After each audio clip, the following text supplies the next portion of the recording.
Të njëjtën pyetje kisha Beni.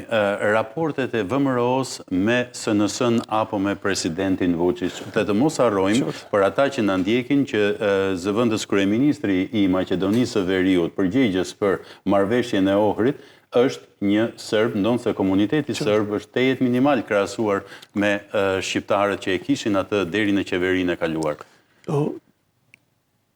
Keni bërë një që jashtëzakonisht interesante, sepse është një lloj shemërie nëpërmjet përballë e VMRO-s me SNS-n e jashtëzakonshme.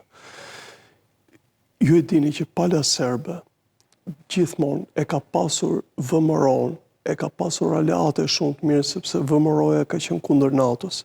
VMRO-ja ka qenë jashtëzakonisht shumë anti-bullgare dhe anti-shqiptare.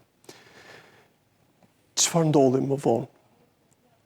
VMRO-ja, kur erdhi në fuqi, nuk e vazhdoi më artikulimin e ashpër ndaj NATO-s. Serbia nuk mund t'ia falte asnjëherë, sepse kjo i lidhte fort.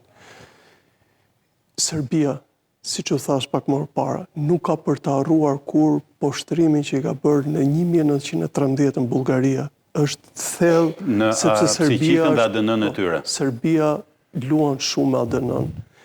Dhe e treta, Serbia nuk mund ta fali dot që tani në këtë moment, VMRO-ja nuk mund ta fali dot që Serbia nuk i bën presion Bullgarisë ose nuk e kundërshton Bullgarinë për kërkesat që ka për vendosjen në preambulën e pjesës Maqedonisë të tyre, domethënë këtë.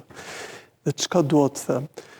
E gjitha kjo i ka bërë palët që të duken si mik dhe janë në fakt mik, por këto çështje sot tregojnë se si lëvizin vendet në kohrat moderne dhe duket që zoti Mickovski është